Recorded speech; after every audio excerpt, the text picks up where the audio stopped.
용서는 병을 이기는 강력한 백신이다. 아이들은 놀이터 모래판에서 놀고 있는 두 아이가 있었습니다. 한 아이가 장난감 트럭으로 다른 아이를 공격했습니다. 그러자 다른 아이가 근처에 있는 그네로 뛰어가며 소리를 질렀습니다. 미워! 미워! 다시 나하고 말도 안 할 거야! 10분 후 두 아이는 다시 서로에게 공을 던지며 즐겁게 놀고 있었습니다. 이것을 지켜본 두 아이 아빠는 감탄과 놀라움으로 어떻게 저럴 수 있죠? 싸웠던 아이들이 금방 저렇게 친해질 수가 있는 거죠? 아이들은 어른과 다르게 정의보다는 행복을 선택한 것 같습니다. 아이들은 하찮은 다툼보다 인생에서 무엇이 더 중요한지를 직감적으로 알고 있습니다. 인간은 서로를 필요로 하는 존재입니다. 서로 미워하고 긴장하기보다 화해와 평화를 더 소중하게 여깁니다. 용서하는 이유?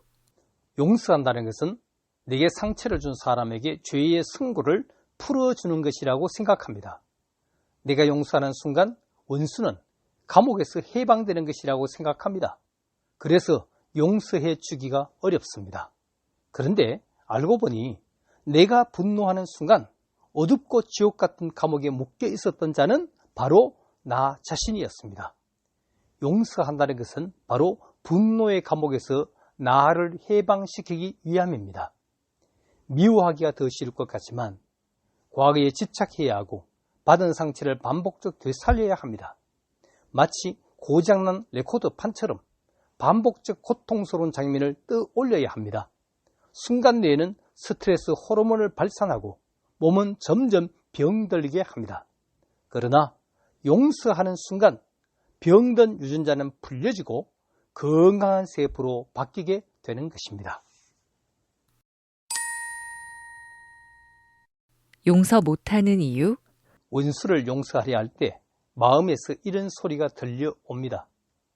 내가 용서해주면 상대의 잘못을 면죄해주는 것이 아닌가? 그러면 그가 나에게 얼마나 상처를 주었는지 모르게 돼. 결국 그는 변하지 않을 것이고 또 다른 사람에게 계속 나쁜 짓을 해댈 거야.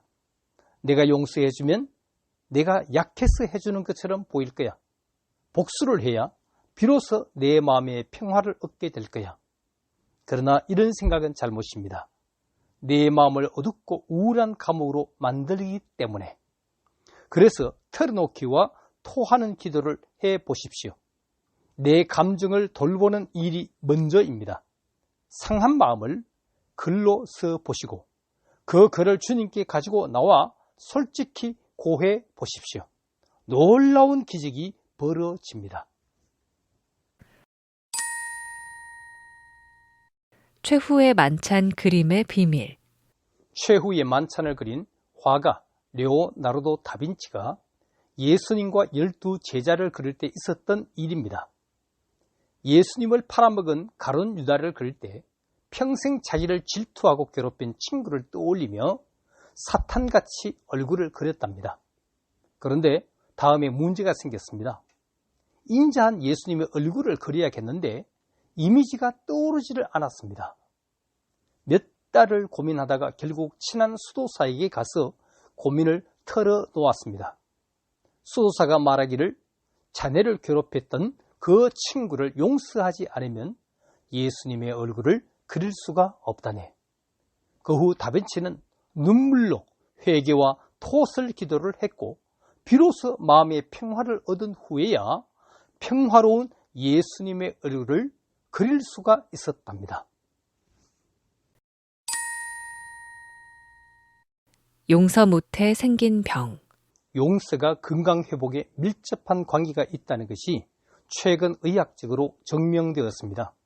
화를 잘 내고 급하고 경쟁적이고 적개심의 사람을 타입 A 유형이라고 말을 하는데 심장병 걸릴 확률이 높다는 것이 증명되었습니다.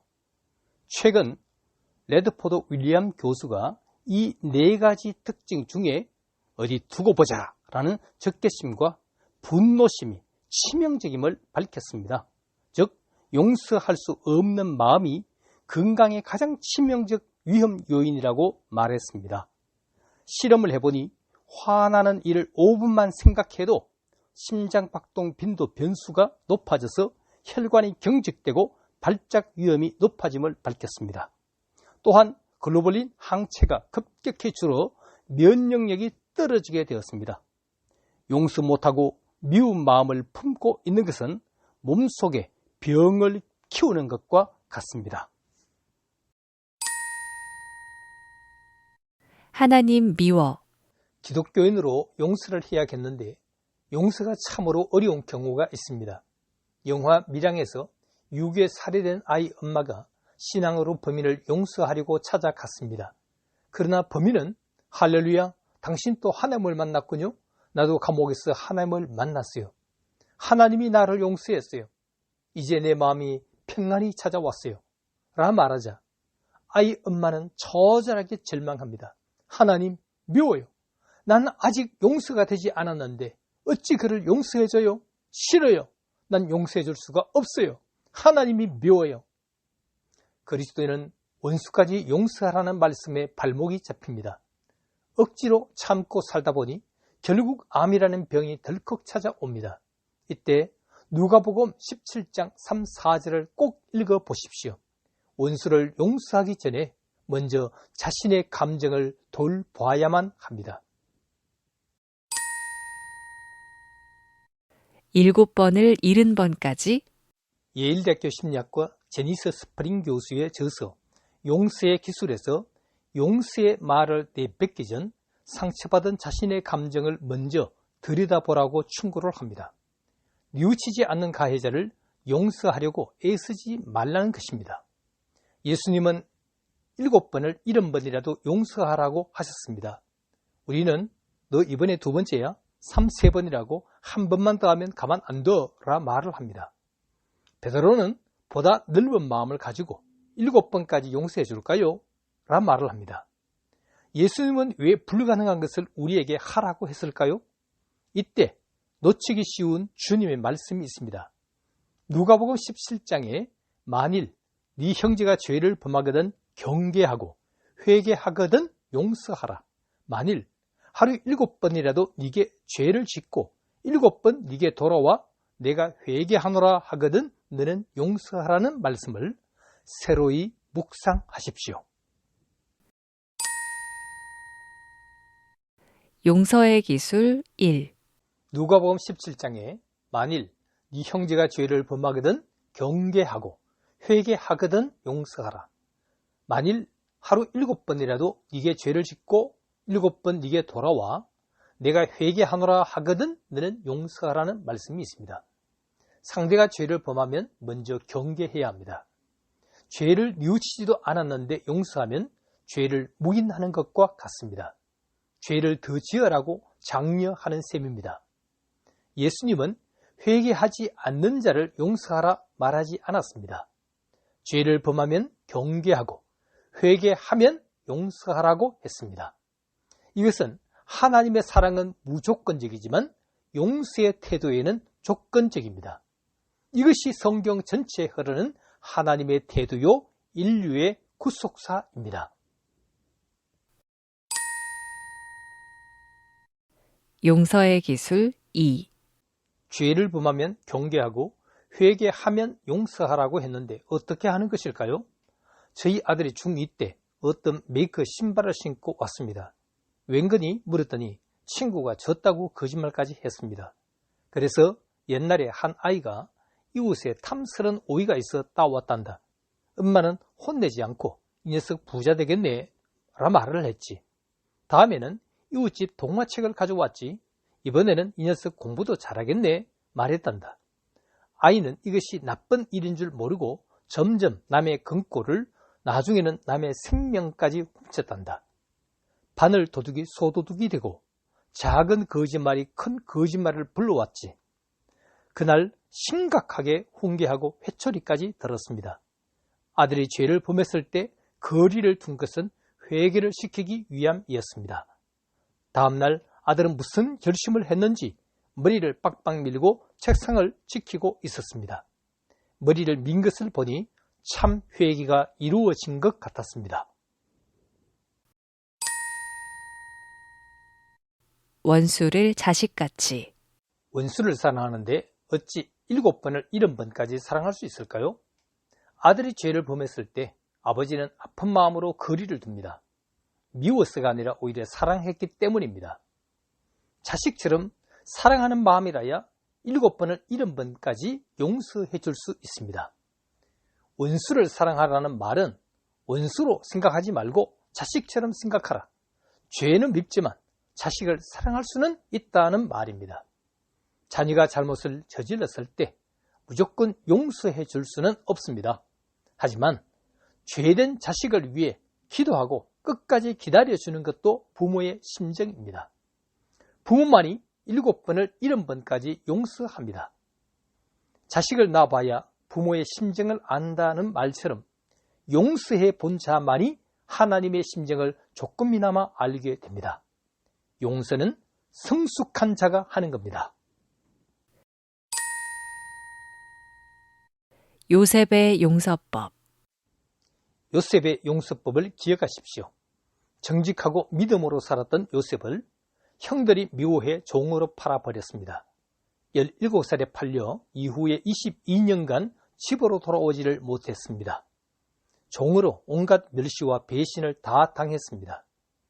요셉이 무슨 잘못을 했습니까? 오직 형들의 질투와 시기심 때문에. 요셉은 22년의 아픔을 어찌 극복했을까요? 거시적 안목, 즉 하나님의 눈으로 보는 겁니다. 창세기 45장에 당신들이 나를 이곳에 팔았다고 해서 근심하지 마소서. 하나님이 우리 생명을 구원하려고 나를 당신들보다 먼저 보내셨나이다. 요셉은 두려워하는 형들을 오히려 위로했습니다.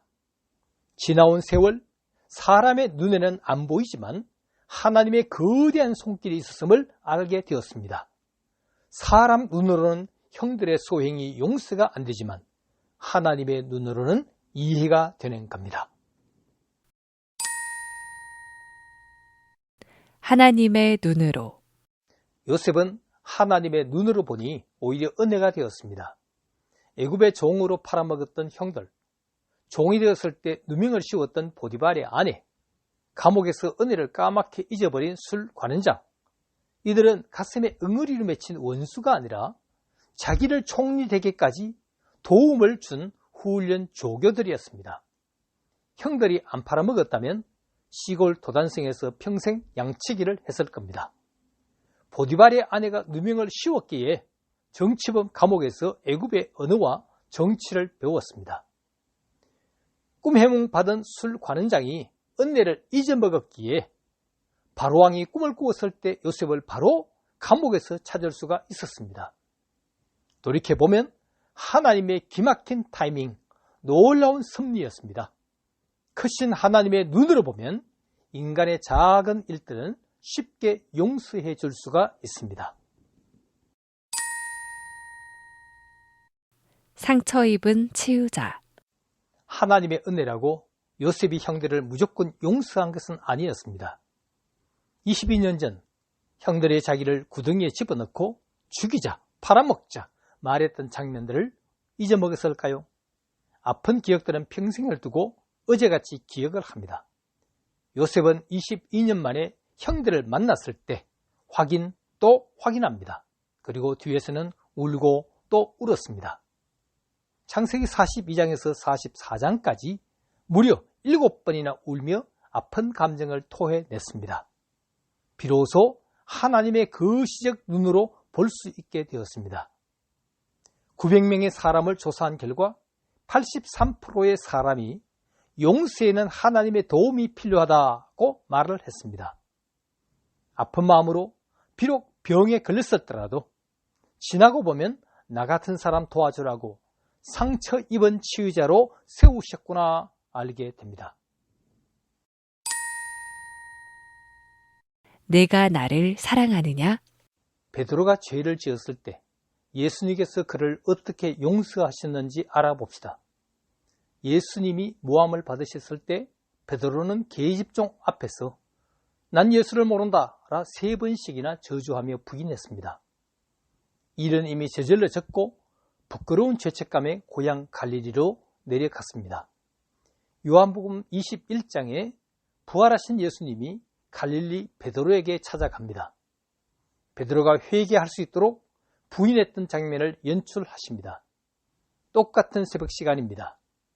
대제사장 집들의 숯불처럼 그날 바닷가에서 숯불을 피우고 고기를 구우십니다. 3번 부인했던 것처럼 3번씩이나 네가 나를 사랑하느냐고 물었습니다. 지난날의 잘잘못을 묻지 않고 그냥 너 정말 날 사랑해 확인하십니다. 사람이 변화되는 것은 정죄가 아니라 그의 가능성을 믿어주고 사랑할 때입니다.